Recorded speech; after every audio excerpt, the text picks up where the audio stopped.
وہ دوڑتے ہوئے انداز میں چل رہا تھا، بار بار پلٹ کر پیچھے دیکھ لیتا۔ کتنی ہی دیر وہ بدحواسی میں بھاگنے اور چلتے رہنے کے بعد ایک دیوار سے ٹیک لگا کر ہانپنے لگا۔ جب خطرے کا احساس مٹ گیا تو اس نے ایک سگریٹ نکال کر سلگایا۔ اس کے کش لگانے کے بعد ذرا سکون محسوس ہوا۔ پھر وہی دماغ جس نے خطرے کی دھمکی دی تھی اب سکون سے کہہ رہا تھا، خواہ بھاگ آیا، تھوڑا اور انتظار کر لیتا تو اس کا نام اور پتہ معلوم ہو جاتا۔ میرے دل کا چور مجھے وہاں تک بھگا کر لے آیا۔ وہ تھک کر ہار کر اپنے گیراج کے پاس آیا۔ گیراج کھل گیا تھا اور ان کے دو ملازم لڑکے گاڑیوں کے مختلف پارٹس کی صفائی کر رہے تھے۔ نعیم اور سعید خان ابھی تک گیراج کا کام سنبھالنے نہیں آئے تھے۔ وہ سیڑھیاں چڑھتا ہوا اوپر جانے لگا۔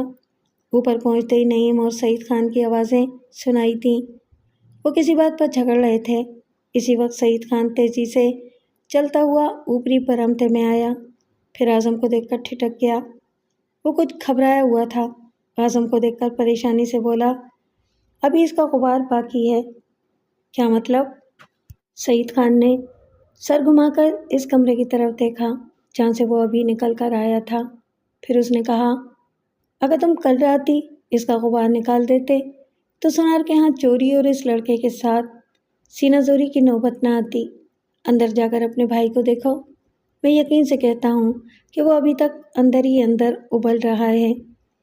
یہ کہہ کر وہ تیزی سے چلتا ہوا نیچے گیراج کی طرف چلا گیا۔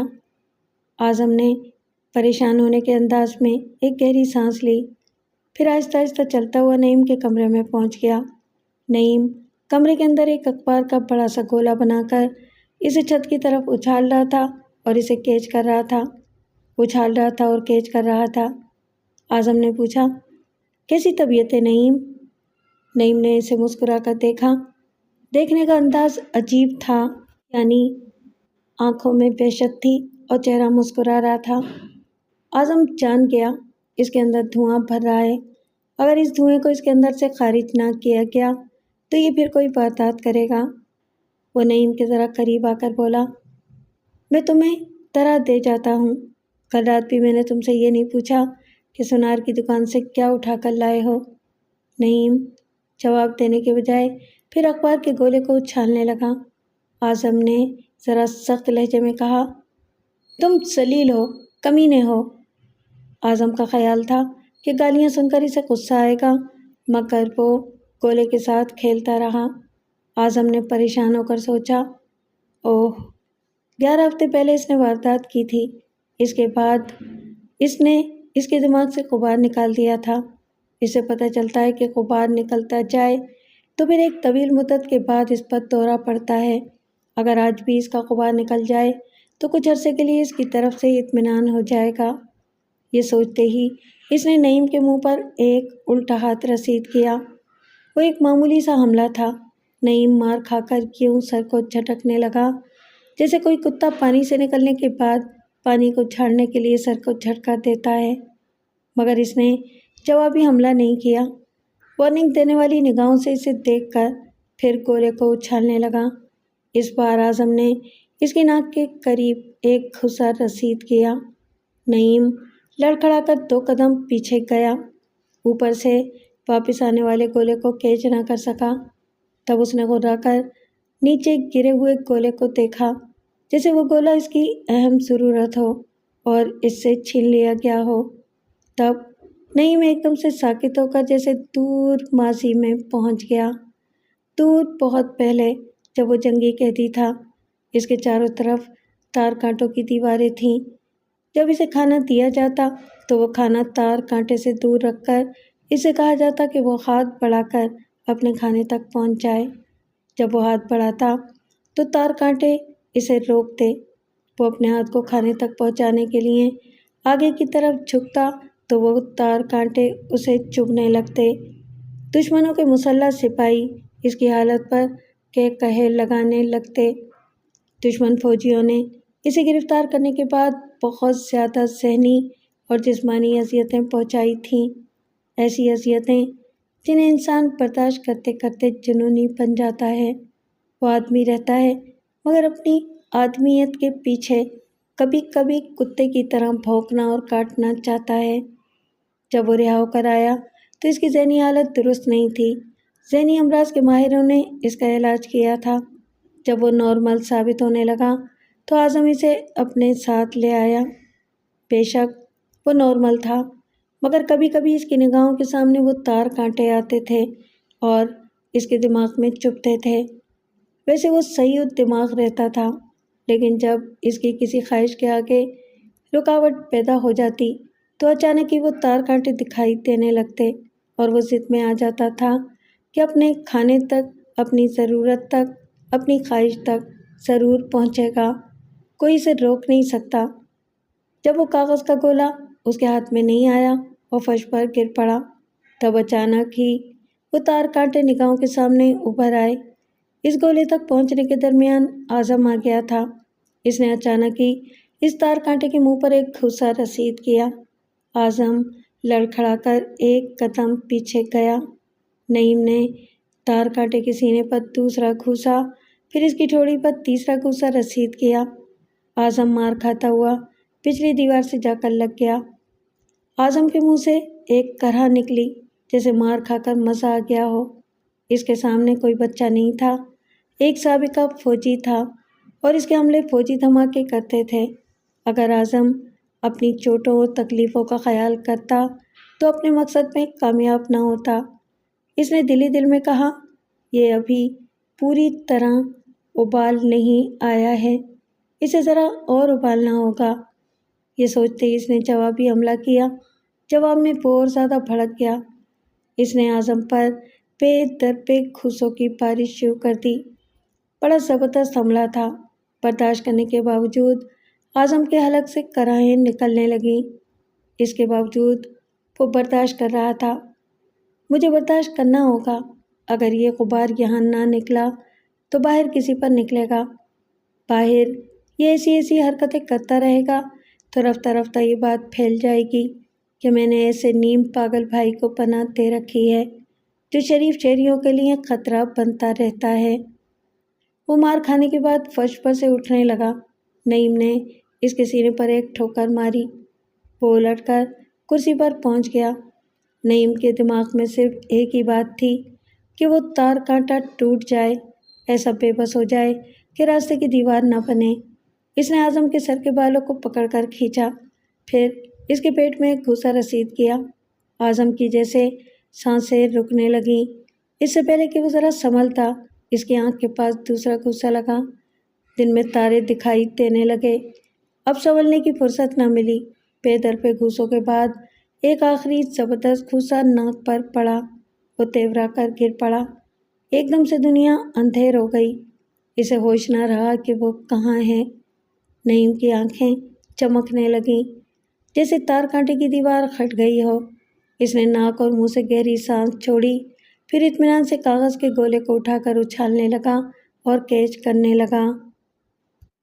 سعید خان اسے ہوش میں لایا تھا۔ اس کی بے ہوشی تھوڑی دیر کی تھی۔ ہوش میں آیا تو اس کی ناک اور جبڑے دکھ رہے تھے۔ ظاہری طور پر کوئی زخم نہیں آیا تھا۔ اس نے اٹھ کر بیٹھتے ہوئے پوچھا، نعیم کہاں ہے؟ اب وہ بالکل ٹھیک ہے، بڑی موج میں آ کر نیچے گیراج میں کام کر رہا ہے۔ اعظم نے اطمینان کی سانس لے کر کہا، خدا کا شکر ہے۔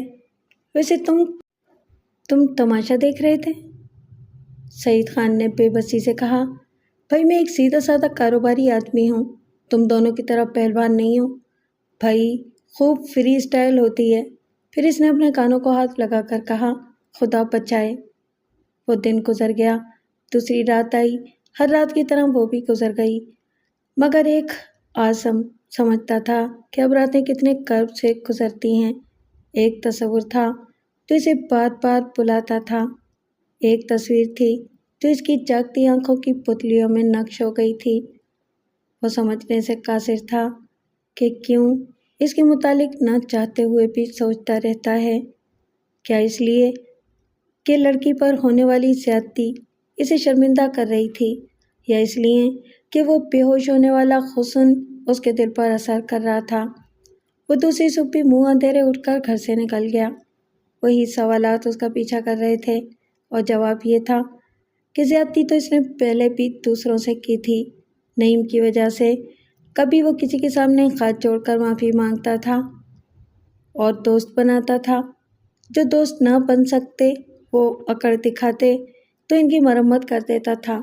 زیادتی تو اس نے پہلے بھی کئی بار کی تھی، البتہ کسی لڑکی پر پہلی بار ہاتھ اٹھایا تھا۔ کچھ یہی بات تھی اور کچھ وہ بات تھی کہ شاعروں کو حسن خوابیدہ اچھا لگتا ہے اور اس کے دل میں حسن کی بے ہوشی نے گھر کر لیا تھا۔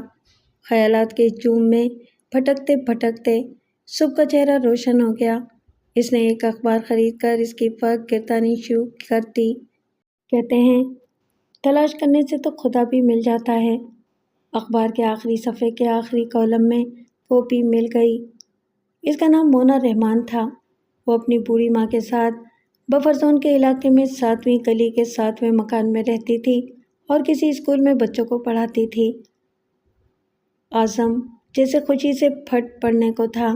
اس نے ایک زوردار کہکہا لگاتے ہوئے کسی کی پیٹھ پر ایک زور کی تھپ لگائی۔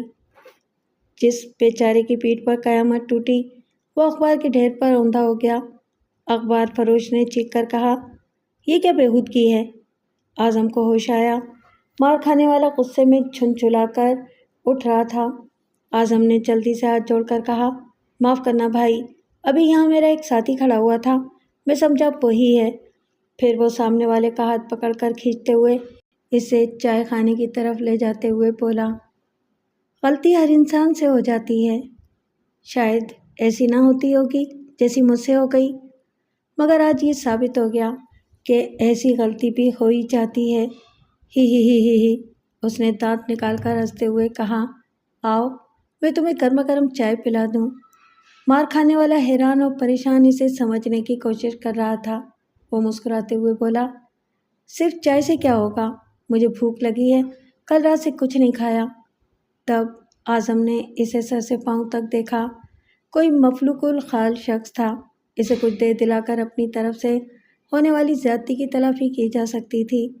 اس نے جیب سے 10 کے 2 نوٹ نکال کر اسے دیتے ہوئے کہا، جاؤ عید مناؤ، آج میرے لیے بھی عید کا دن ہے۔ پھر وہ کوئی جواب سنے بغیر اس کے پاس سے ہٹ کر پلٹ کر تیزی سے چلتا ہوا بس اسٹاپ کی طرف جانے لگا۔ پہلے اس نے سوچا کہ بس میں بیٹھ کر اپنے گیراج تک جائے، پھر وہاں سے کوئی گاڑی لے کر بفر زون تک جائے۔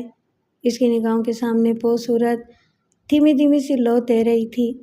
جی چاہتا تھا پل لگا کر وہاں پہنچ جائے۔ پھر عقل آئی کہ اتنی صبح وہاں سناٹا ہوگا، شاید وہ سو رہی ہوگی۔ یہ بھی ہو سکتا ہے کہ مار کھانے کے بعد وہ اسپتال میں پڑی ہو، شاید ابھی تک زخمی ہو۔ اس کے ساتھ جو ایک انجانا سا لگاؤ تھا، اس لگاوٹ نے زخمی ہو کر اعظم کو بھی زخمی کیا۔ وہ شرمندہ ہو کر جلدی سے ایک بس پر سوار ہو گیا۔ کنڈکٹر بس کی باڈی پر ہاتھ مار مار کر مسافروں کو پکار رہا تھا، صدر society club road buffer zone, آؤ آؤ۔ اعظم کو یوں لگ رہا تھا جیسے وہ کنڈکٹر چیخ چیخ کر ساری دنیا کو مونا رحمان کے پاس چلنے کی دعوت دے رہا ہو، جیسے آج ساری دنیا کے سارے مسافروں کی منزل مونا رحمان ہے، اور اگر مونا رحمان نہیں ہے تو یہ دنیا بھی نہیں ہے۔ وہ عجیب الٹے سیدھے خیالات کی رو میں بہہ رہا تھا۔ یہ اچھا ہی ہے، خیالات کی رو میں پتہ نہیں چلتا کہ کتنا وقت گزر گیا۔ منزل پر پہنچ کر وہ چونکا، بس سے اتر کر 7ویں گلی تلاش کی۔ ہر مکان کے دروازے پر نمبر واضح طور سے نظر آ رہے تھے۔ 7 نمبر بھی نظر آ گیا۔ 7 نمبر کا دروازہ ذرا سا کھلا ہوا تھا۔ ظاہر ہے کہ اسکول میں پڑھانے والی صبح اٹھ جاتی ہوگی۔ وہ بے چینی سے ادھر ادھر ٹہلنے لگا۔ اسے یقین تھا کہ وہ کسی نہ کسی کام سے باہر آئے گی، اور اگر باہر آئے گی تو وہ کیا کرے گا۔ وہ سر کھجا کر سوچنے لگا۔ اس نے تو پہلے سوچا ہی نہیں تھا کہ جسے اتنی شدت سے تلاش کر رہا ہے وہ مل جائے گی تو اس کی صورت دیکھ کر کیا کہے گا، کیا اس سے معافی مانگے گا؟ وہ حیرانی سے پوچھے گی کہ کس بات کی معافی مانگ رہے ہو؟ تو کیا وہ اعتراف کر سکے گا کہ اس پر ہاتھ اٹھانے والا بدمعاش وہی ہے؟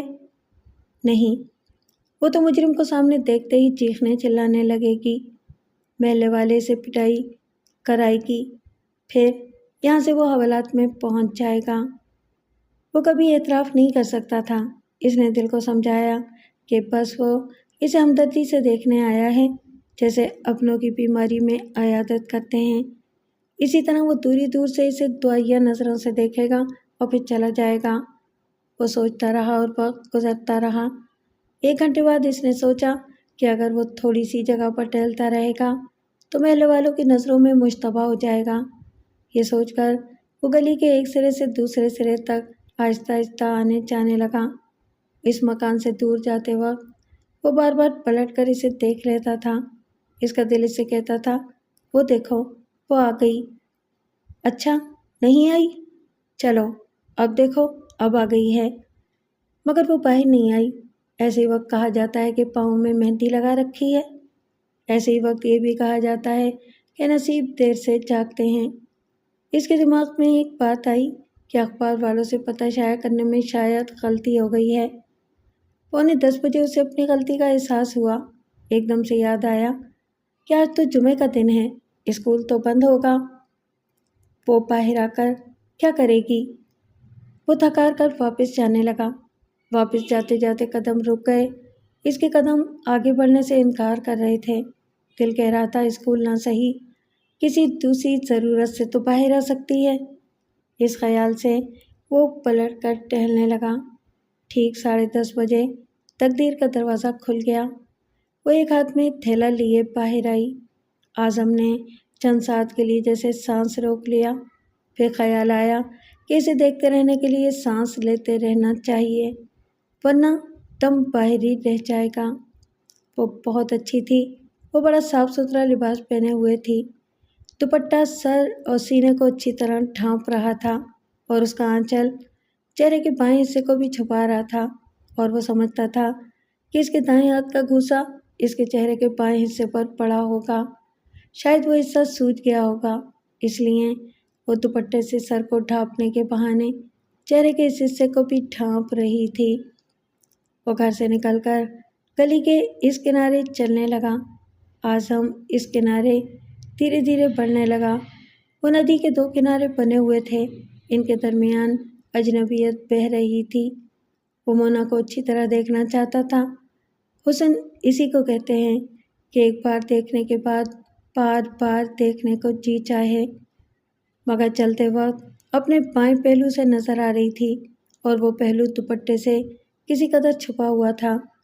اس کی چال میں نزاکت نہیں تھی، اعتماد تھا، جیسے وہ ایک بار گر کر بار بار سنبھلنا جانتی ہو اور گرانے والے ہاتھ کو چیلنج کرتی ہو کہ آؤ، اب ذرا مجھے ہاتھ لگا کر دیکھ لو۔